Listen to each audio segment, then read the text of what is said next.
अस्सलाम वालेकुम नाज़रीन, खुसूसी प्रोग्राम मुबाहिसा में आप सभी का इस्तकबाल है। मैं हूं आपका मेज़बान सैयद बाकर।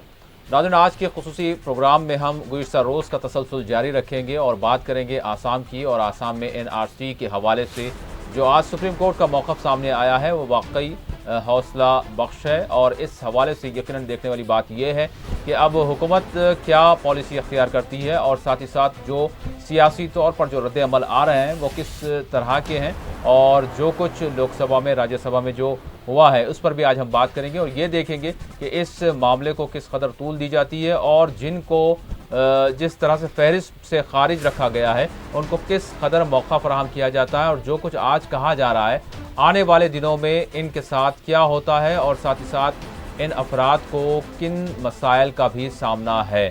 आज हम इस हवाले से बात करेंगे। मेरे साथ स्टूडियो में मौजूद हैं सीनियर सहाफ़ी सियासी मुबस्सिर M.A. माजिद साहब और सीनियर सहाफ़ी सियासी मुबस्सिर सैयद सजादुल हसनैन साहब।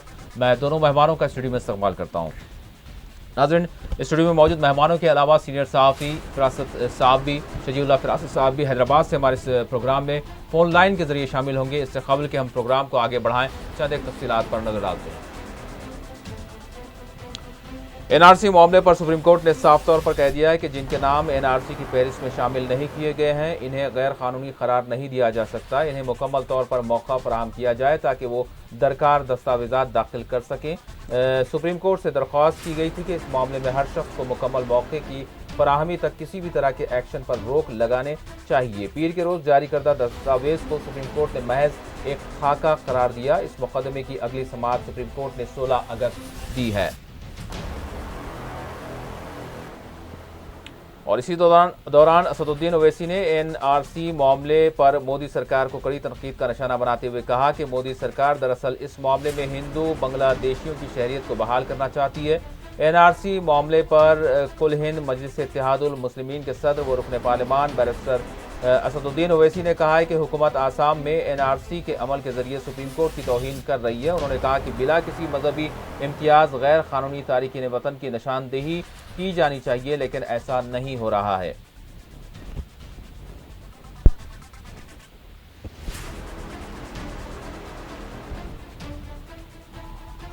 और वहीं लोकसभा में भी आज आसाम NRC फहरिस्त को लेकर हंगामा आराई हुई और रोहिंग्या पनाहगज़ीनों के मामले पर भी सवालात किए गए। मुमलकती वज़ीर दाखिला किरण रिजिजू ने अरकान के सवालात का जवाब देते हुए कहा कि रोहिंग्याई पनाहगज़ी नहीं है बल्कि वो गैर कानूनी तौर पर यहाँ मुकीम है। दूसरी तरफ वज़ीर दाखिला राजनाथ सिंह ने कहा कि रोहिंग्यों की हिंदुस्तान में मज़ीद आमद न हो इसके लिए बॉर्डर सिक्योरिटी फोर्सेस को चौकस रखा गया है, लेकिन इसके बावजूद बड़ी तादाद में रोहिंग्या हिंदुस्तान आ गए हैं। वज़ीर दाखिला ने बताया कि मरकज़ ने रियासती हुकूमतों को गैर कानूनी रोहिंग्याई बाशिंदों के बारे में एडवाइज़री भी जारी कर दी है। इस एडवाइज़री के ज़रिए रोहिंग्या बाशिंदों की तादाद का डाटा तैयार करने की भी हिदायत दी गई है। इनका कहना था कि रोहिंग्यों को मुल्क बदर करने का इख्तियार रियासती हुकूमतों का भी है। वज़ीर दाखिला ने कहा कि रियासतों की तरफ से रोहिंग्याई बाशिंदों की तादाद और इनका मुकम्मल डाटा मिलने के बाद बर्मा की हुकूमत से बात करते हुए रोहिंग्याई बाशिंदों को यहाँ से मुंतकिल किया जाएगा। दूसरी तरफ राज्यसभा में आसाम NRC फहरिस्त को लेकर हंगामा आराई देखी गई। तृणमूल कांग्रेस समाजवादी पार्टी के अरकान ने ऐवान की कार्रवाई शुरू होते ही एहतजाज शुरू किया। 10 मिनट के अंदर ही ऐवान को मुलतवी कर दिया गया। बाद में ऐवान में शोर गुल जारी रहा, जिसके बाद कार्रवाई को 12 बजे तक के लिए मुलतवी कर दिया गया था। कायद अपोजिशन गुलाम नबी आज़ाद ने वक्फ़े सवालात को मुलतवी करते हुए NRC की रिपोर्ट पर मुबाहिस पर जोर दिया। बीजेपी के कौमी सदर व रुकने राज्यसभा अमित शाह को जब सदर नशीन वेंकैया नायडू ने इस मसले पर बोलने का मौका दिया तो उन्होंने कहा कि राजीव गांधी ने आसाम मुआहदे पर दस्तखत किए थे और यही मुआहदा NRC की रूह थी। कांग्रेस अपने वज़ीर आज़म के फैसले को नाफिज नहीं कर पाई क्योंकि इनके पास हिम्मत नहीं थी, लेकिन हमारे पास हिम्मत है, हमने इसे नाफिज किया है। अमित शाह ने सवाल किया कि 40 लाख बांग्लादेशी किसके हैं और आप किसे बचाना चाहते हैं। अमित शाह के इस बात पर ऐवान में शोर गुल शुरू हो गया, जिसकी वजह से कार्रवाई को फिर एक बार मुलतवी किया गया। इजलास जब दोबारा शुरू हुआ तो ऐवान में शोर गुल बरकरार था, जिसकी वजह से कार्रवाई को कल तक के लिए मुलतवी कर दिया गया। दूसरी तरफ राज्यसभा में आसाम NRC पर मुबाहिस में हिस्सा लेते हुए कायद अपोजिशन गुलाम नबी आज़ाद ने कहा कि हकीकी हिंदुस्तानियों को मुल्क से बाहर नहीं करना चाहिए। NRC को वोट बैंक की सियासत के लिए इस्तेमाल नहीं किया जाना चाहिए क्योंकि ये एक इंसानी हुकूक से जुड़ा मसला है। इसे हिंदू या मुसलमान के नज़रिए से नहीं देखा जाना चाहिए। आसाम के 40 लाख अफराद के नाम एनआरसी में न पाए जाने पर आज पार्लियामेंट के अहाते में मुख्तलिफ जमातों की तरफ से एहतजाज भी किया गया। तृणमूल कांग्रेस के अरकान ममता बनर्जी की तस्वीर थामे हुए थे और इनके हाथों में प्ले कार्ड्स थे जिस पर एनआरसी फहरिस्त के खिलाफ नारे दर्ज थे। वहीं समाजवादी पार्टी की तरफ से भी एनआरसी को लेकर पार्लियामेंट के अहाते में एहतजाज किया गया। पार्टी के सीनियर अरकान राम गोपाल यादव, जया बच्चन और दूसरे भी इस एहतजाज में शामिल थे। एहतजाजी अरकान अपने हाथों में प्ले कार्ड्स थामे हुए थे जिस पर हिंदुस्तानी शहरियों को अपने ही मुल्क से निकालने के खिलाफ नारे दर्ज थे। दूसरी तरफ बीएसपी की सरबराह मायावती ने कहा है कि बरसों से रहने के बावजूद अगर कोई अपनी शहरियत के बारे में ठोस सबूत नहीं दे पाए तो इसका मतलब ये नहीं कि इनसे इनकी शहरियत ही छीन ली जाए। मायावती ने ऐसे अफराद को मुल्क से बाहर करने के मामले को जुल्म से ताबीर किया। इनका कहना था कि इस तरह के फैसले से बंगाल पर भी असरात पड़ेंगे।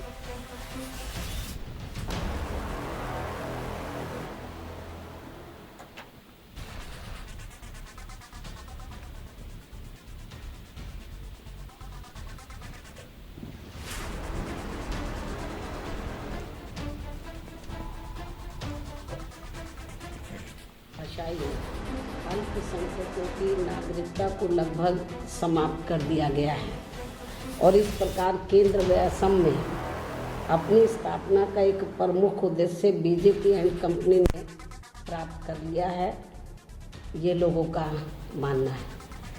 इस तो नाज़रीन, किस तरह की सूरत हाल है? माजी साहब, क्या कहेंगे आप जो सुप्रीम कोर्ट की आज जो बात सामने आई है? सुप्रीम कोर्ट ने दरअसल क्या मतलब मैसेज दिया है और क्या हिदायत दी है, लेकिन इसके बरक्स अगर हम देखें हुकूमती तेवर या फिर अमित शाह का तेवर हम कहें, आप कैसे देख रहे हैं? जी, बहुत बहुत शुक्रिया। ये दुख की बात है, अगर घुसपैठ का जहाँ तक है, दरअंदाजी का जहाँ तक सवाल है, इसमें मज़हब का क्या ताल्लुक़ है जी। लेकिन अमित शाह का बयान, फिर उनकी प्रेस कॉन्फ्रेंस, शायद प्रेस कॉन्फ्रेंस आपने नहीं दिखाई। जी जी। प्रेस कॉन्फ्रेंस में जब ये सवाल उनसे पूछा गया कि हालिया दिनों में चंद महीने पहले हुकूमत ने सिटीजनशिप एक्ट में तब्दीली की, अब ये होगा कि जो 40 लाख अफराद जिन्हें शहरियत से महरूम किए जाने का जो मसवदा जारी हुआ है, उसमें इस वक्त तो फिलवक्त दोनों तबक़ात हैं, यानी बंगाली बोलने वाले हिंदू भी हैं, बंगाली बोलने वाले बुद्ध भी हैं और अक्सरियत मुसलमानों की है।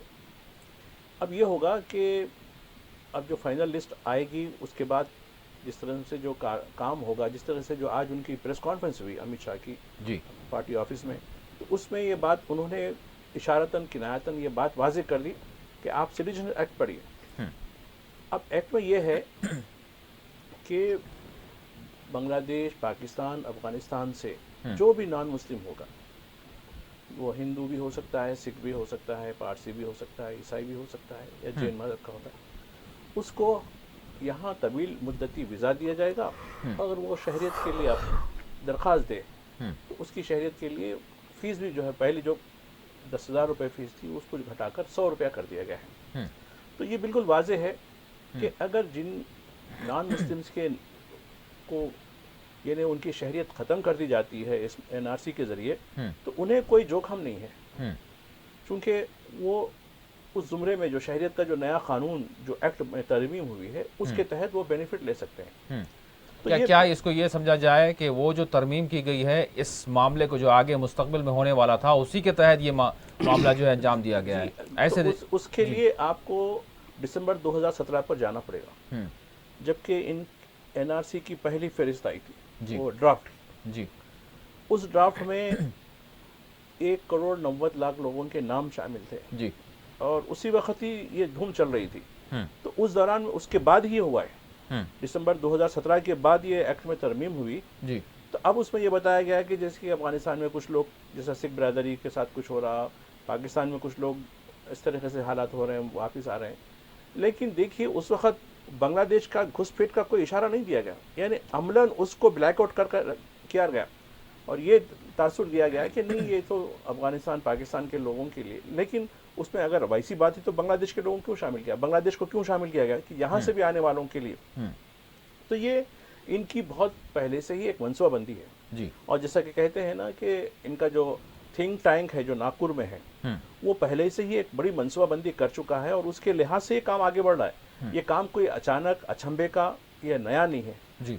फिर भी कुछ लोगों ने सुप्रीम कोर्ट में जाकर जो अर्जी दी, इससे पहले की अर्जी, आज की जो आप बताए उसका हवाला मैं नहीं दे रहा यहाँ, वो बाद में दूंगा, उसमें उसकी वजह से कुछ सुपरविजन हो रहा है जिसकी वजह से वो तादाद जो 1,90,00,000 की थी आज जाके 2 करोड़ यानी 99 लाख, सॉरी 99 लाख ये हुई है। तो ये जो सूरत हाल है, तो मैं समझता हूँ कि अभी ड्राफ्ट तक जहाँ तक सवाल है और आज जो राहत सुप्रीम कोर्ट से मिली है उसमें इस बात को वाजे किया गया है। अब आप देखिए तकरीबन जमातें, अब ये बात सही है कि आसाम अकॉर्ड की जहाँ तक बात है, लेकिन आसाम अकॉर्ड का सिर्फ एक नुक्ता उन्होंने पार्लियामेंट में पेश किया जी और फिर उसी को उन्होंने प्रेस कॉन्फ्रेंस में भी दोहराया। आप आसाम अकॉर्ड आप देखिए, निकाल कर देखिए, नेट पे अवेलेबल है, उसमें किन बातों की गुंजाइश रखी गई है और कौन से डॉक्यूमेंट की बात कही गई है जी। आप जिस डॉक्यूमेंट की बात कर रहे हैं कि 25 मार्च 1971 जी, उसमें क्या सराहत दी गई है। दरअसल देखिए 47 के बाद से तो सब एक ही थे, 47 से पहले की जो बात है वो तो सब एक ही थे। अब देखिए कई ऐसे फैमिली है, कुछ डिवाइड भी हुए और उनकी एक ब्रांच, अब देखिए एक दादा के जो है 2 किस्म के पोत रहे हैं, अब एक डिवीजन हो गया, एक डिवीजन उधर चले गया, एक डिवीजन इधर आ गया, तो अब उनका सिलसिला लाने के लिए बात की जा रही है। तो ये कहाँ से मुमकिन होता। और एक बात, जैसा कि खुद जब आसाम हम गए थे वहाँ एक ब्रह्मपुत्र का तूफान, मतलब तुफान आ गई थी जी और कई ज़मीना बह गए थे। तो जब वहाँ के हमने MLA फिर वहाँ के जो अजमल साहब के फर्जन थे उनसे भी बात की कि भाई ये मसला, उन्होंने कहा कि साहब यहाँ ऐसे छोटे मोटे घर होते हैं, लोग पर्सन वगैरह की ज़िंदगी गुजारते हैं, उनके पास कुछ वसीक़ा रहता नहीं, कुछ सदाकतनामा नहीं रहता, घर जो है चले बह जाते हैं, सैलाब कंटिन्यू होते रहता है। तो यहाँ ज़िंदगियों का भरोसा नहीं है, ये कागज़ कहाँ से उठा के रखेंगे ये लोग। तो ये इसका एक बेनिफिट लेते हैं लोग ठीक कि भाई आप पुराना जो है सर्टिफिकेट, कहाँ का सर्टिफिकेट, 71 से पहले का सर्टिफिकेट कहाँ से निकाल के रखेंगे। तो ये जो चीज़ें हैं उसको जो है बहाना बनाया गया अकॉर्ड को, क्योंकि अकॉर्ड आप पूरा पढ़िए कि राजीव गांधी के दौर में क्या हुआ। यही वजह है कि जिसको अपोजिशन ने एतराज़ किया और जो हंगामा आ रही राज्यसभा में देखी गई। ठीक है, फरासा साहब भी हमसे ग़ालिबन जुड़ चुके हैं। फरासा साहब अस्सलाम वालेकुम। वालेकुम अस्सलाम। फरासा साहब मैं आपकी तरफ आता हूँ, बस थोड़ा सा वक्त लूँगा। फरासा साहब किस तरह से देख रहे हैं जो आज सुप्रीम कोर्ट की जानिब से जो एक हम कहेंगे कि एक राहत वाली बात सामने आई है। अब इसके बाद भी अगर हम देखें राजनाथ सिंह का गुज़श्ता रोज़ जो बयान था वो अपने मकाम पर है, लेकिन इससे हटकर जो बीजेपी के जो सरबराह हैं इनका जो बयान आया है इसको हम मतलब किस सिनेरियो में देखें, मतलब हुकूमत चाहती क्या है, क्या राजनाथ सिंह के बयान को हम सामने रखें या फिर जो अमित शाह कह रहे हैं। देखिए राजनाथ सिंह बहैसियत वज़ीर दाखिला हैं जी, सुप्रीम कोर्ट के फैसले के बाद ये बयान दिया कि ये एक ड्राफ्ट है, जैसा कि सुप्रीम कोर्ट ने कहा कि NRC महज एक ड्राफ्ट है, उसको कोई कानूनी शक्ल नहीं दी जा सकती जब तक कि इस सिलसिले में एक नई हिदायत जो जारी की गई है SOP स्टैंडर्ड ऑपरेटिंग प्रोसीजर जो है आप एक फ्रेम करें, उसके बाद जो है इस सिलसिले में इस अमल को आगे बढ़ाया जा सकता है। बहरहाल सुप्रीम कोर्ट ने हम ये कह सकते हैं कि ये जो 7 अगस्त तक फहरिस्त जो अगस्त की अगस्त सितंबर तक जो फाइनल फहरिस्त जारी होती, जिसमें बहुत सारे 40 लाख से ज़्यादा लोग जो है शहरियत के हक़ से महरूम हो जाते, उनको मुल्क बदर या फिर जो है हिरासती मराकज़ में डालने का जो प्लान था उस पर रोक लगा दिया, हम ये कह सकते हैं। और ये बहुत आसानी से मुमकिन भी नहीं था जिस तरह की सिचुएशन अभी आ गई है और जिस तरह से अपोजिशन ने स्टैंड लिया है। लेकिन अमित शाह का बयान जो है पार्लियामेंट में वज़ीर दाखिला का बयान ये आता है कि ड्राफ्ट है और अमित शाह का बयान ये आता है कि हमने हिम्मत कर दिखाई है और हमने जो इक़दामात किए हैं वो बड़े ज़बरदस्त इक़दामात हैं और इस तरीके से हमने गैर कानूनी जो लोग आ गए थे उन्होंने साफ तौर पे कहा है कि जो है घुसपैठिए हैं उनको जो है हमने जो है शॉर्टलिस्ट करने का काम किया है। तो इससे ये ज़ाहिर हो रहा है कि बीजेपी की नीयत में जो है फ़र्क था, निफाक था और उन्होंने टारगेट करके ही ये काम किया। जी फरासा साहब, आप इस मामले को जो आसाम का मामला है NRC का, इसको मतलब किस पस मंज़र में देख रहे हैं। एक जानिब अगर हुकूमत की अगर हम बात करें तो कौमी सलामती की बात है, घुस बैठियों को रोकने की बात है, और फिर क्या हम किसी और मुल्क के लोगों को मतलब आकर बस जाने दें। बहुत से बयानात हैं, मौक़िफ़ है हुकूमत का, और फिर कौमी सलामती की बात की जा रही है। ये सारे मौक़िफ़ है हुकूमत के, और फिर इस हवाले से वो उसको जवाज़ करार देते हैं। दूसरी जानिब ये एक इंसानी मसला भी है, इंसानी हुकूक़ का भी मामला है। तीसरी जानिब हम देखें तो इसी को लेकर एक सियासत भी गरमाई हुई है। दरअसल इस दरमियान जो लोग इस वक्त जो 40 लाख अफराद हैं जिनके नाम खारिज कर दिए गए हैं, जिनको मतलब कई एक खौफ और ख़दशात का जो है सामना है, तो मतलब ये मसला आप कैसे देख रहे हैं? क्या मामला है दरअसल, आप इसको कैसे देखते हैं? देखिए, आप मुझे मुनासिब वक्त दे, मैं जो है तफसील से इस मसले पर रोशनी डालना चाहूंगा। ये देखिए, ये तारीख जो मसाइल छोड़ती है दुनिया में बाज़ मकामात पर, बल्कि तकरीबन हर जगह, तो वैसा ही एक मसला है। और अफसोस की बात है कि दुनिया भर में फिलहाल जो ट्रेंड चल रहा है वो मेजॉरिटेरियनिज्म की सियासत का चल रहा है, और हिंदुस्तान इससे मुस्तस्ना नहीं है। जब से मोदी हुकूमत बनी है, आप देखते हैं कि कैसे कैसे मौज़ूआत पर सियासत हो रही है। जो बात योगा और गीता और ऐसे मामला से शुरू हुई थी, मॉब लिंचिंग तक पहुंच गई है, और एक तरह से हिंदुस्तान का पाकिस्तानाइजेशन ऑफ इंडिया हो रहा है। जियाउल हक के दौर में पाकिस्तान जिस दौर से गुजरा और जिस तरह जहर पाकिस्तान के माशरे में भरा गया, आज वही हाल हिंदुस्तान में दोहराया जा रहा है। और हमने देखा पाकिस्तान के हालिया इंतखाबात में रिवर्स ट्रेंड चल रहा है, मजहबी और कट्टर जमातों को मुस्तरद कर दिया गया और इमरान खान कामयाब हुए। अब जहां तक ये एनआरसी का मखसूस मसले की बात है, देखिए इस हवाले से मुझे ये कहना है कि ये मामला अगरचे सुप्रीम कोर्ट में जेर दौरा है और बड़े एहतियात से हमें इजहार ख्याल करना पड़ेगा। देखिए, ये मामले इस मामले के तार 70s और 80s से जा मिलते हैं। 79 में यानी आसाम की मकामी तंजीमों ने एहतजाज शुरू किया था, और तवील एहतजाज, ब्लॉकेड और बहुत बाइकॉट की सियासत चली थी, जिसका अख्ताम 1985 में आसाम अकॉर्ड पर हुआ था, जिस पर राजीव गांधी जो उस वक्त के वजीर आजम से दस्तखत किए थे, और आसाम गण परिषद और दूसरे स्टूडेंट लीडर्स वगैरह के दस्तखत थे। और उस अकॉर्ड के नतीजे में एक सियासी इस्तेहकाम आसाम में आया था। लेकिन उसके बाद आसाम गण परिषद की हुकूमत बनी, किसी ने इस एनआरसी के मामले पर तवज्जो नहीं दी, और ये यानी जो अकॉर्ड था उसकी एक शर्त थी ये कि ऐसे जो इलीगल इमिग्रेंट से उन्हें बाहर किया जाए। कांग्रेस की हुकूमत बनी, उसने कुछ नहीं किया, और जैसा कि आप जानते हैं कि एक एनजीओ ने सुप्रीम कोर्ट का दरवाजा खटखटाया, और उसके बाद ये मामला यानी फिर से यानी गरमाया है, और बीजेपी हुकूमत जोरों शोर से इस मसले को उछाल रही है और फायदा उठाने की कोशिश कर रही है, मरकज की भी और वहां की मकामी सरबंदना सोनोवाल की हुकूमत भी। और इसका मैं समझता हूं कि बेसिक जो फिलहाल मतमय नजर है वो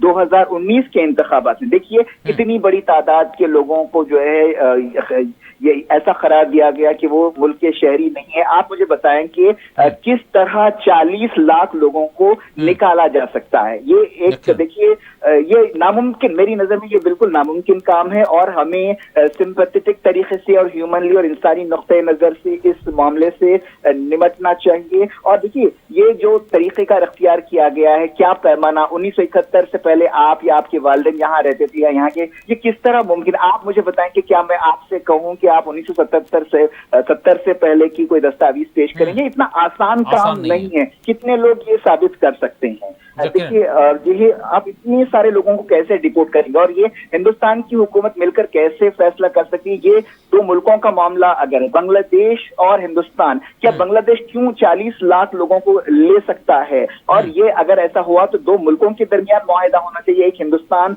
बैठकर हिंदुस्तान के ओहदेदार इस तरह समझौता नहीं कर सकते, और बांग्लादेश से इस मामले में कई बार हिंदुस्तानी ओहदेदारों ने ये मसला उठाया है, लेकिन बांग्लादेश ने कभी भी हामी नहीं भरी है कि वो इन लोगों को लेगा। तो आप कैसे भेज सकते हैं इन लोगों को? और ये बात बिल्कुल अगर ये मुमकिन नहीं है तो फिर मतलब इस सब करने का मकसद क्या है? क्या लोगों को परेशान करना है सिर्फ? देखिए, लोगों को परेशान, और सबसे पहले जैसा कि मैंने अर्ज किया, ये 2019 के इंतखाबात में देखिए ये जो लोग हैं इसके असरात क्या निकलेंगे? सबसे पहले कि ये लोग अपने वोटिंग राइट से महरूम हो जाएंगे, लेकिन और ये इन लोगों को नौकरियां करना मुश्किल हो जाएगा। इसके नतीजे में क्या होगा? इसके नतीजे में एक मखसूस सियासी जमात को फायदा हो सकता है। और ममता बनर्जी ने तो सिविल वॉर और ब्लडशेड की बात की है, लेकिन मैं खूंरेजी और खाना जंगी की बात नहीं करता। लेकिन जरूर इस फैसले पर अमलावरी की सूरत में लॉ एंड ऑर्डर के मसाइल पैदा होंगे। देखिए, आप लॉ एंड ऑर्डर के मसाइल होंगे, लॉन्ग टर्म बेसिस पर मैं बात कर रहा हूँ, वक्ती तनाव वगैरह के अलावा की बात कर रहा हूँ कि जब नौकरियां नहीं होंगी और जो है शहरियत के हुकूक नहीं होंगे, तो ये लोग क्या करेंगे? ये लोग क्या करेंगे, किस तरह जिएंगे? क्योंकि इन्हें जाना नहीं है। ये बात यानी आप अपने जहन वहम गुमान से निकाल दीजिए कि ये 40 लाख लोग बांग्लादेश जा सकते हैं। बांग्लादेश में पहले से कई मसाइल हैं, रोहिंग्या मुसलमानों का बोझ है उन पर, और बिहारी मुसलमान जो 1971 की जंग में जो उर्दू बोलने वाले लोग थे, वो आज तक बांग्लादेश में बड़ी तादाद में वहां के कैंप्स में रह रहे हैं। और बांग्लादेश मुतहम्मिल हो ही नहीं सकता कि ये लोग इन लोगों को कबूल करो। मुझे ये बताएं कि 40 लाख लोग किस तरह आ सकते हैं? क्या ये आपकी सिक्योरिटी एजेंसियों की, बॉर्डर फोर्सेस की नाअहली नहीं? मैं मानता हूं कि कुछ लोग जरूर आए होंगे, लेकिन 40 इतनी बड़ी तादाद में कैसे आ सकती हैं? और कैसे ये लोग दस्तावेजात यहाँ की बना सकते हैं? ये आपके सिस्टम की फेलियर नहीं है? आप बताएं मुझे किस ये कैसे लोग इतने दस्तावेजात ले सकते हैं? कल हमने आसाम के जो लीडर हैं, एमएलए हैं, उनसे भी जब बात की थी तो उन्होंने भी कहा है कि कई ऐसे लोग हैं, मतलब कई दहाइयों से वहां रहते हैं, 100 बरस से रहने वाले भी लोग हैं, उनसे भी जब पूछा जा रहा है कि आप दस्तावेजात पेश करें तो वो कैसे पेश करेंगे। मतलब एक अजीब सा मामला बन चुका है। आपकी तरफ आता हूँ फिरासत साहब।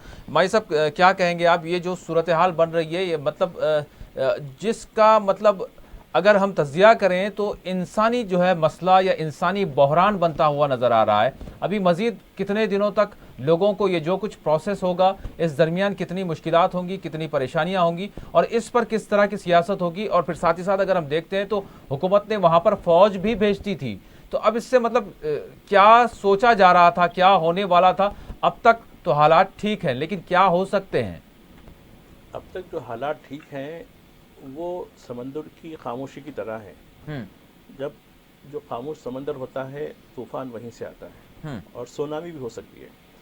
तो यही बात थी जो ममता बनर्जी ने इशारा भी दिया इसकी तरफ कि अगर आप इस तरीके की इस पर अमल करेंगे तो इसमें जो है खून खराबा हो सकता है। और रही बात एक जो जैसा कि अभी फिराज साहब बता रहे थे कि 2019 की यकीनन 2019 की तैयारी है। और अमित शाह की जो प्रेस कॉन्फ्रेंस रही, फिर उसके हवाले से मैं आपको बताना चाहता हूँ, उनका जो कंसर्न था कि इंडियन सिटीजन को क्या है, उनकी सिक्योरिटी का मामला है।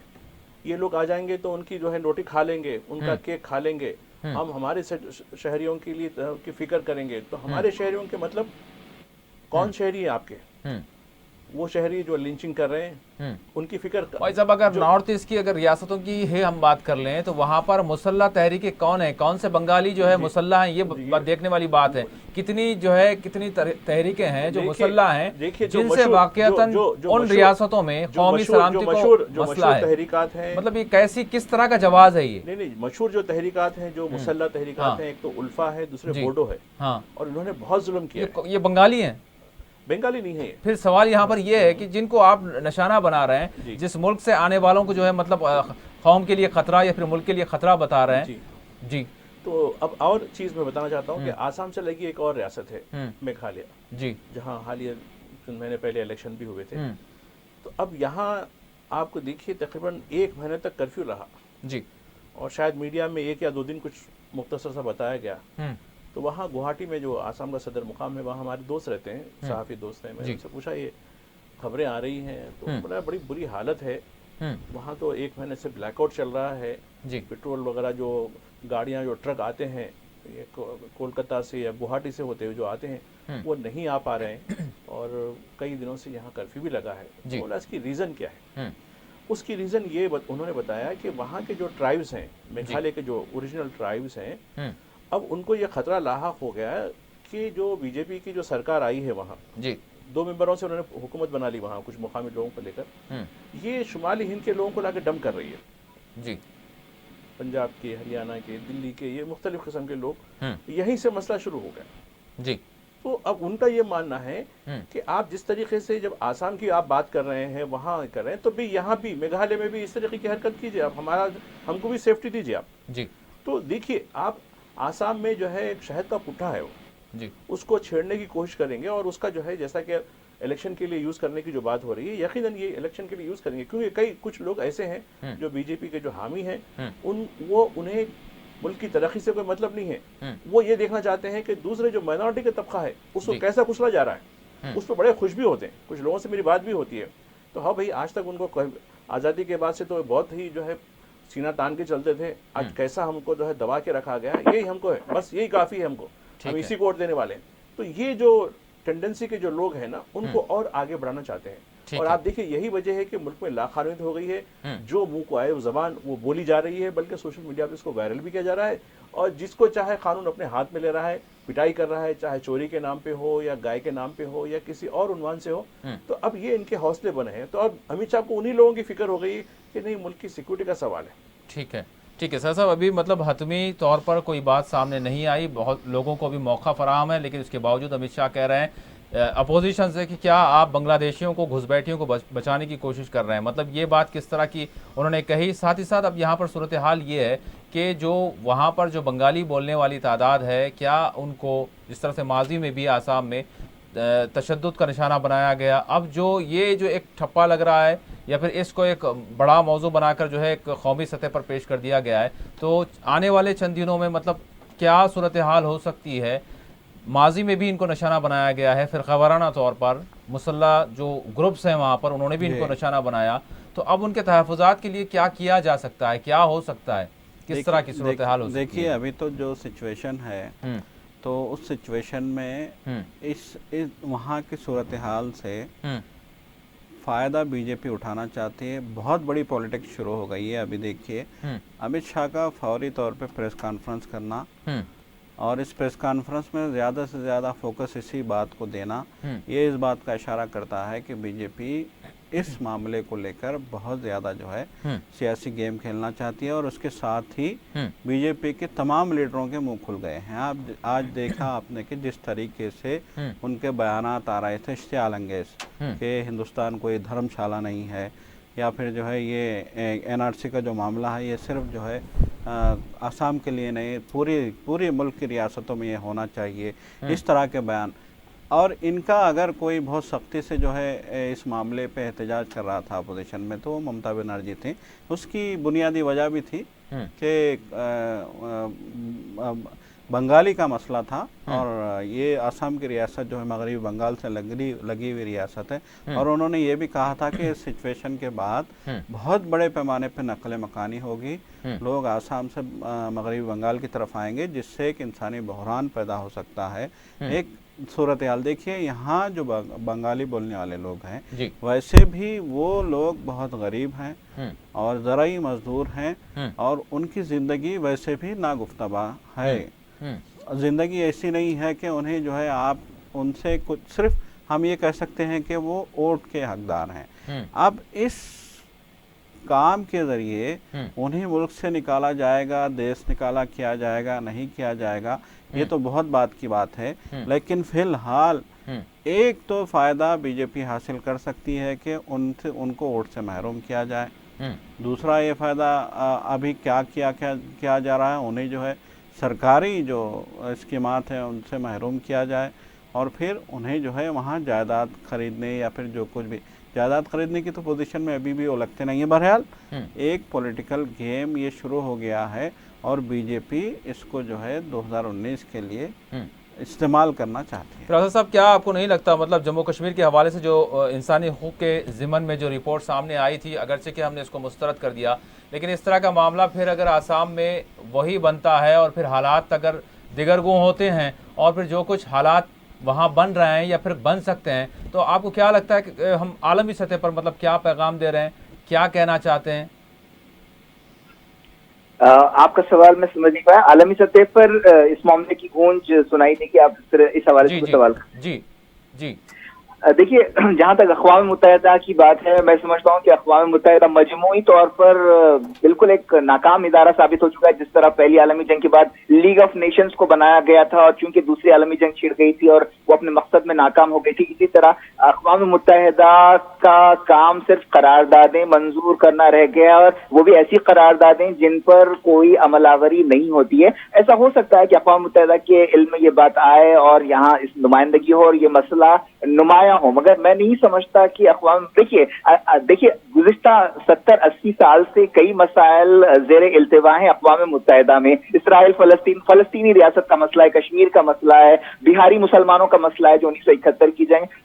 देखिए मसाइल हल करने के लिए पॉलिटिकल विल की जरूरत होती है हुकूमतों के दरमियान, और अब तक हमने देखा कि अक़वाम मुत्तहिदा बेशतर मामलात में नाकाम रहा है। अक़वाम मुत्तहिदा ने कहा था कि इराक पर हमला ना करें, अमेरिका ने हमला किया, और अक़वाम मुत्तहिदा ने हाल ही में यमन के बारे में रिपोर्ट जारी की थी बच्चों के हवाले से। सऊदी अरब ने धमकी दी कि वो रिपोर्ट वापस लिया जाए वरना हम फंडिंग रोक देंगे। तो ये ऐसे इदारे हैं कि सिर्फ बयानबाजियां तो कर सकते हैं, करारदादें मंजूर कर सकते हैं, लेकिन अमली सतह पर ये मैं समझता हूँ कि एक नाकाम इदारा है। और हो सकता है कि मसला नुमाया हो, लेकिन अक़वाम मुत्तहिदा की कोशिशों से ये मसला हल हो, ऐसा मुझे कुछ नजर नहीं। जहां तक यहाँ की जो आबादी का तनासुब है, इस हवाले से जो कहा जा रहा है कि जो एक मखसूस आबादी है उसका तनासुब बढ़ रहा था, उसी के नतीजे में ये सारी मतलब जो कुछ खेल है खेला जा रहा है, इस हवाले से आपका मतलब क्या कहना है? देखिए मैं एक रिपोर्ट देख रहा था, उसमें था कि 1971 में आसाम में बंगाली मुसलमानों की जो बंगाली बोलने वाले जो रेफ्यूजीज बांग्लादेश से आए हैं, 1971 की जो जंग हुई थी, पाकिस्तान ईस्ट पाकिस्तान था उस वक्त मैं समझता हूँ कि 3 लाख लोग आए थे। मैंने एक ऑफिशियल रिपोर्ट में और किताब में मैंने ये बात पढ़ी है। अब अचानक ये 3 लाख 40 लाख किस तरह हो गए? इसमें देखिए हमारा निजाम कैसा काम करता है आप जानते हैं, कितनी शफाफियत हो सकती है। और मैंने कई कहानियां देखी हैं, जो कल से ये मामला चल रहा है कि 30 साल फौज में खिदमत अंजाम देने वालों को महरूम कर दिया गया है, पुलिस डिपार्टमेंट में खिदमत अंजाम देने वालों को शहरियत से महरूम कर दिया गया है। देखिए किस तरह इंप्लीमेंट करेंगे आप 70 साल यानी 1970 से पहले की दस्तावेजात पेश करें? और जहां तक आबादी में तनासुब की बात है, यकीनन ऐसा होगा कि बांग्लादेश से कुछ माइग्रेंट्स आए होंगे, लेकिन इतनी गधे और घोड़े को एक ही लकड़ी से आप आंकें, ये तो मुमकिन नहीं है। शफाफ तरीका अपनाना चाहिए। और कई ऐसे भी हैं, मैंने देखा है कि बाप का नाम लिस्ट में शामिल है और बेटों का नाम नहीं है, बीवी का है, शौहर का, एक ही खानदान के कई लोग हैं। तो something is lacking in the implementation of the project. तो ये बात, और देखिए हिंदुस्तान की हुकूमत की जो डबल स्टैंडर्ड है, जैसा कि आप जानते हैं 2016 का सिटीजनशिप का तरमीमी बिल है। आप बांग्लादेश, पाकिस्तान और अफगानिस्तान के माइनॉरिटीज यानी हिंदू, सिख और पारसी वगैरह को शहरियत देने के लिए तैयार नहीं है। ये एक सेलेक्टिव अप्रोच है और ये मैं समझता हूँ कि मौजूद दुनिया में इस तरह नहीं होना चाहिए। और ये देखिए दुनिया में, मैंने एक राइटर की बहुत अच्छी लाइन पढ़ी थी कि कौम परस्ती लफंगे की आखिरी पनाहगाह है। तो हिंदुस्तान में यही कुछ होता नजर आ रहा है कि कौम परस्ती का रुझान है। और सुब्रमण्यम स्वामी ने ऑन रिकॉर्ड हाल ही में एक बयान दिया कि जो है इलेक्शंस अच्छी हुक्मरानी से नहीं जीते जाते, इमोटिव या जज्बाती इश्यूज से देखे जाते। मैं समझता हूँ कि ये मसला भी एक जज्बाती इश्यू है जिसे उछाल कर सियासी रोटियां सेंकने की कोशिश की जा रही है। भाई साहब, ना सिर्फ बात यहाँ तक आसाम तक रुक रही है, बल्कि अब मजीद बयानात बीजेपी की तरफ से ये भी आ रहे हैं कि इस तरीक़ेकार को हमको दीगर रियासतों की तरफ भी बढ़ाना चाहिए, ताकि मुल्क भर में जहाँ जहाँ जो गैर कानूनी तौर पर मुकीम हैं, इन सब का सर्वे रजिस्ट्रेशन होना चाहिए, ताकि जो घुसपैठिए हैं उनको निकाला जा सके या फिर उनको जो है साइडलाइन किया जा सके।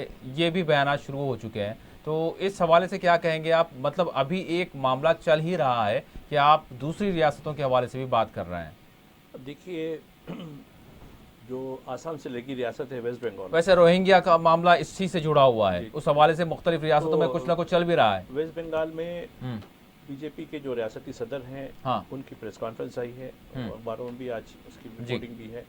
फिर वहीं से बयानात भी आने लगे हैं कि उसमें यह कहा गया है कि एनआरसी अब वेस्ट बंगाल के लिए भी होनी चाहिए। अब उनका ये मानना है कि कई लोग गैर कानूनी तौर पर जो बंगाली बोलने वाले हैं वो यहाँ आकर बस गए हैं, उनमें रोहिंग्या भी हैं, वो जो यहाँ के सिस्टम का हिस्सा बन गए हैं। और अपीजमेंट और वोट बैंक पॉलिटिक्स, जिसका आज अमित शाह ने फिर जिक्र किया है, ममता बनर्जी से उन्होंने सवाल भी किया है इस सिलसिले में। तो ये जो वोट बैंक की पॉलिटिक्स का जो नाम लिया जा रहा है, इसका भी नाम आप 2013-14 में लिए थे, वोट बैंक पॉलिटिक्स। तो अब वोट बैंक पॉलिटिक्स तो नहीं रही, मेजॉरिटेरियन, जैसा कि अभी कहा गया, मेजॉरिटेरियन जो है सिस्टम ऑफ डेमोक्रेसी हो गई है। तो अब इसमें ये बोलना ही ये है कि वेस्ट बंगाल में भी किया जाए।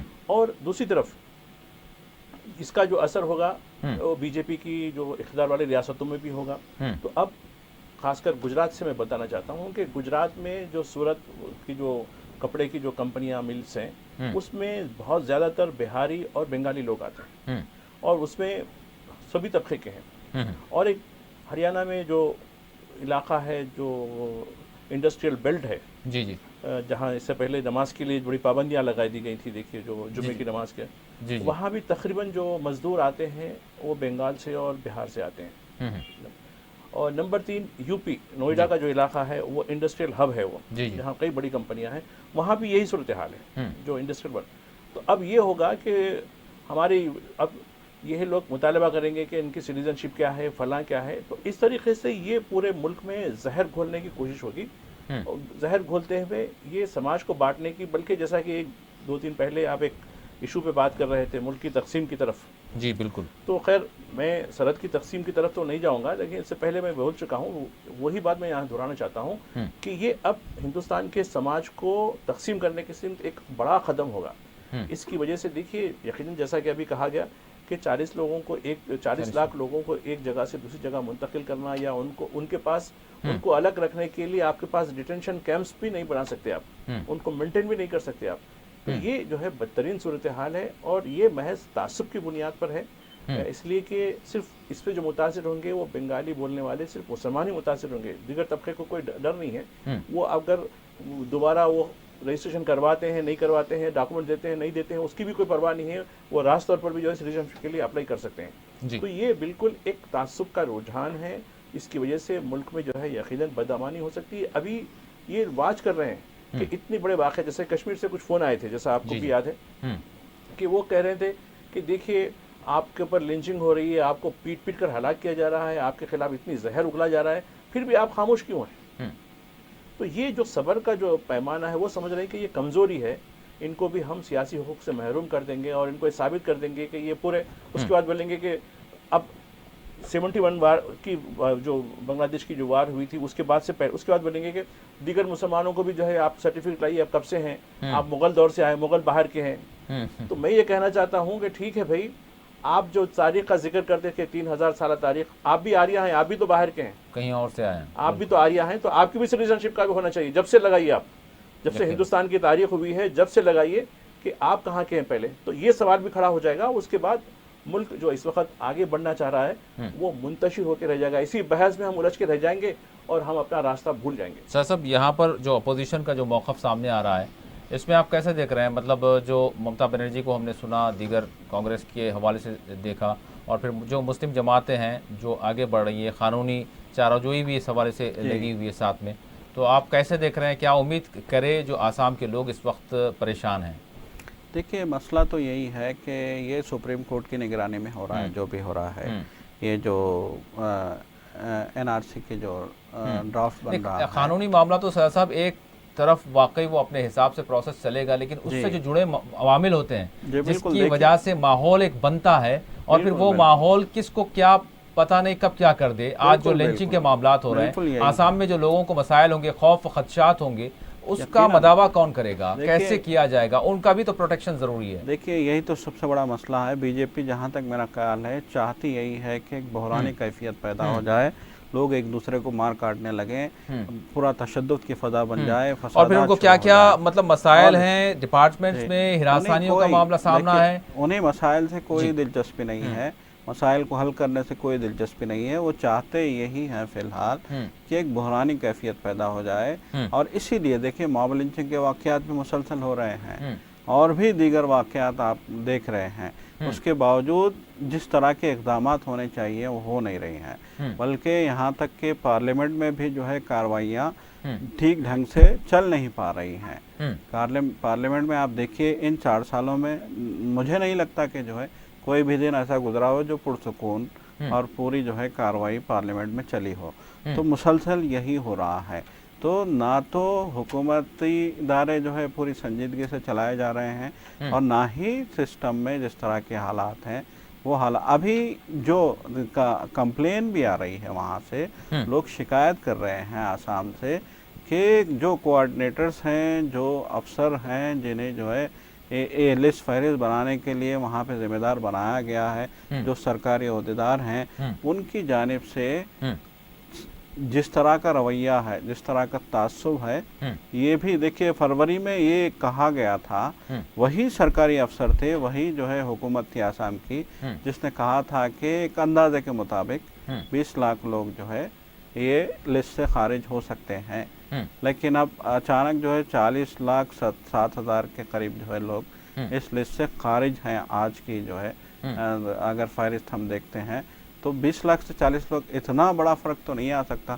तो लोग ये कह रहे हैं कि अगर कोई गैर मुस्लिम उनके पास जाता है कोई दस्तावेज़ लेके तो वो कबूल कर ली जाती है, अगर कोई मुसलमान लेके जाता है तो उसको रिजेक्ट कर दिया जाता है। तो ये भी हुआ है अंधाधुन, और हो सकता है इसके लिए इन्हें हिदायत मिली हो बाज़ मखसूस तंजीमों की जानिब से, बाज़ फ़िरका परस्त तंजीमों की जानिब से, या फिर जो है उनकी जानिब से जो हुकूमत के तहत चलते हैं, जो तंजीमें चलती हैं उनकी जानिब से। पहले भी कहा गया था, पहले भी शिकायत की गई थी कि आरएसएस और उसकी ज़ैली तंजीमें यहाँ बहुत गहराई से सिलसिले में जो है दिलचस्पी दिखा रही हैं और बहुत गहराई से इस सारे अमल पे वो नज़र रखे हुए हैं। तो ये जो सूरत हाल है, यकीनन जहाँ तक मेरा ख्याल है हम ये कह सकते हैं कि हुकूमत ख़ास तौर पे जो है बीजेपी सिर्फ और सिर्फ एक बहरान पैदा करना चाहती है। उनका मकसद ना तो जो है बांग्लादेशी लोगों को, घुसपैठियों को, या फिर जो भी जो है वो समझते हैं उनको टारगेट करना उनका मकसद नहीं है। उनका मकसद सिर्फ यही है कि वहाँ पे बंगाली ज़बान बोलने वाले मुसलमानों को टारगेट करके एक नया बहरान पैदा किया जाए। रासद साहब, आखिरी सवाल करूंगा आपसे, क्या आप मतलब इस बहरान को, या फिर जो अभी संगीन सूरत हाल बन आई है आसामियों के लिए जिनको मतलब खारिज कर दिया गया है इस फहरिस्त से, तो क्या ये आर्जी इसको समझा जाए? जिस तरह से कहा जा रहा है कि ये इंतखाबात के लिए सब कुछ खेल खेला जा रहा है, उसके बाद फिर ऐसा कुछ ना होगा, या फिर किस तरह की सूरत हाल हो सकती है, या फिर ये जो अय्याम बाकी हैं इंतखाबात तक, इन दिनों में मतलब आप कैसे देख रहे हैं, क्या हो सकता है, क्या अंदेशा किया जाए, क्या तवक्का की जाए? क्योंकि सुप्रीम कोर्ट भी दरमियान में है और सुप्रीम कोर्ट का भी एक मौक़िफ़ सामने आया है।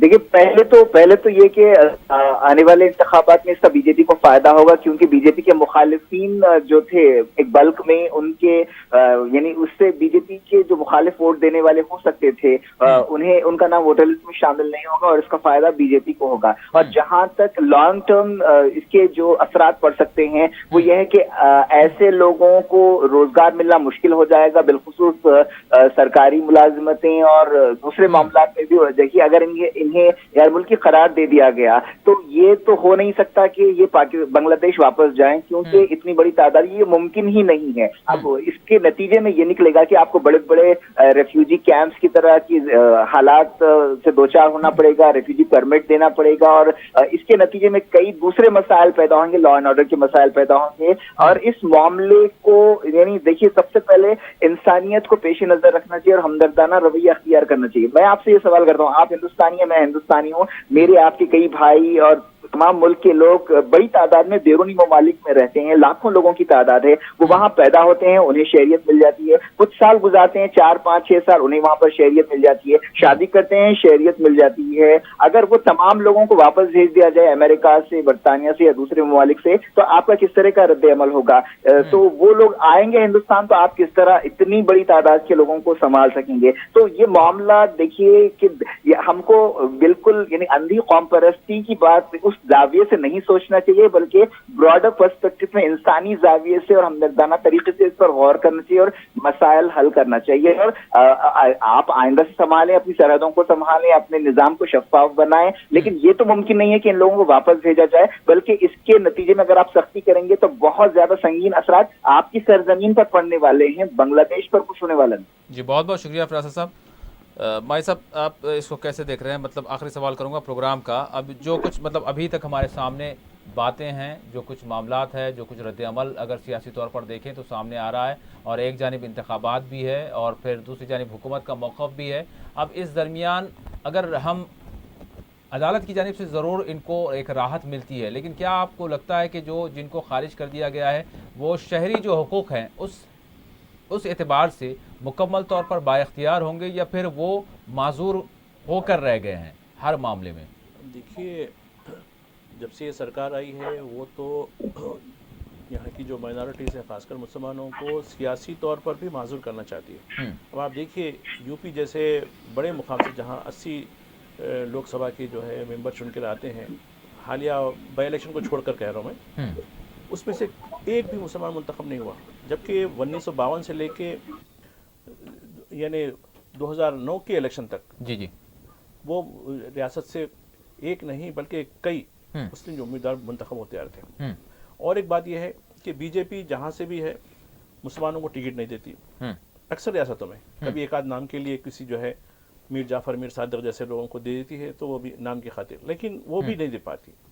तो ये पहले सियासी तौर पर इनको जो है अपाहिज करने की बात है। तो ये सिलसिला तो हिंदुस्तान भर में चल रहा है, लेकिन आसाम में ये जो एनआरसी का जो मामला सामने आया है वो उनको भी सियासी तौर पर अपाहिज कर देना है, चूंकि वोट देने का हक नहीं, आधार का हक नहीं है, बैंक अकाउंट नहीं खोल सकते, कोई कारोबार नहीं कर सकते, तो बिल्कुल एक जो है अपाहिज बनकर आप रहें, वैसी सूरत में हम आपको बिल्कुल रहने देंगे, वरना नहीं होंगे। तो ये मैं समझता हूँ कि ये वोट बैंक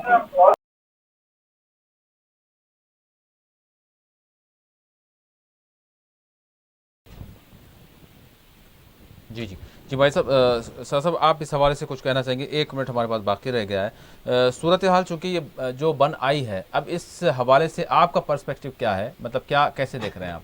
देखिए, यही जैसा कि हम लोग यही कहते आ रहे हैं कि सूरत हाल ख़राब हुई है, बेचैनी फैली है, लोगों में खौफ का माहौल बना है, लोग बेयकीनी से दो चार हो गए हैं। वैसे भी जो है लोगों को बेरोज़गारी उस खित्ते में ख़ास तौर पे, हम जिस खित्ते की बात कर रहे हैं आसाम में, बंगाली जो ज़बान बोलने वाले लोग हैं, वैसे भी उनके साथ वहाँ पे रोज़गार नहीं है, वो ज़राई मज़दूर हैं और वो गुर्बत से दो चार हैं। अब इन हालात में अगर उनसे उनकी शहरियत भी छीन ली जाती है, दुनिया में कहीं भी ऐसा कोई कानून नहीं है कि किसी की शहरियत छीनी जाए।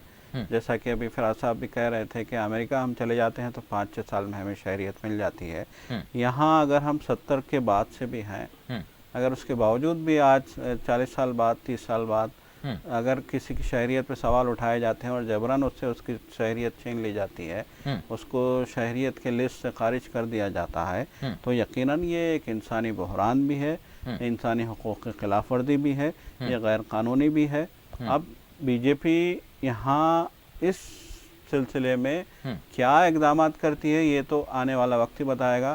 फ़िलहाल यहाँ एक बहरान पैदा कर दिया गया है और ये सिर्फ़ और सिर्फ सियासी फ़ायदा उठाने के लिए किया गया है। बहुत बहुत शुक्रिया सजाद साहब, माजिद साहब और फिरासत साहब, मैं तीनों मेहमानों का शुक्रिया अदा करता हूँ। यकीनन नाज़रीन, देखने वाली बात यही है कि आने वाले दिनों में ये जो आसाम का मामला है, इसके नतीजे में किस तरह का बहरान बन जाता है और फिर इस बहरान से कौन फ़ायदा उठाना चाहता है, ये सबके सामने है। लेकिन इस दरमियान जो लोगों को, जो लाखों अफराद हैं, उनको जो मसाइल का, जो मसाइब का सामना रहेगा और उनको ख़ुद अपने मुल्क में, यकीनन जो इस मुल्क के हैं, उनको ख़ुद को साबित करने के लिए किस कदर परेशानियों का सामना रहेगा, ये देखने वाली बात रहेगी। अभी ये मामला चल ही रहा है कि इसी जमात की जानिब से जो बयानात सामने आ रहे हैं कि न सिर्फ आसाम बल्कि दीगर जो लगी हुई रियासतें हैं, सरहदात पर लगी हुई हैं, उससे हटकर जो मुल्क भर में भी इस तरह का जो है रजिस्ट्रेशन किया जाना चाहिए, ताकि ये देखा जाए कि कौन हकीकी शहरी है और कौन बाहर के आए हुए हैं। तो ये देखने वाली बात यही है कि बाज़ाब्ता तौर पर, एक मुनज़्ज़म तौर पर एक लाहे अमल को तैयार कर लिया गया है, जिसको आगे बढ़ाने की शायद कोशिश की जा रही है। इसके नतीजे में वो क्या फ़ायदा हासिल करना चाहते हैं, यही देखने वाली बात है। ये सबके सामने बात आया है, लेकिन देखा यही जा रहा है कि आसाम का जो मामला है वो इंसानी मसला बन गया है। अब इसको किस तरह से हैंडल किया जाएगा और जो अपोजिशन जमातें हैं वो किस तरह से इस मसले को हल करने के लिए या फिर इन लोगों के मसाइब को दूर करने के लिए आगे आते हैं, ये यकीनन वक्त ही बताएगा। इसी के साथ खुसूसी प्रोग्राम मुबाहिसा अपने अख्ताम को पहुँचता है। अल्लाह हाफिज़।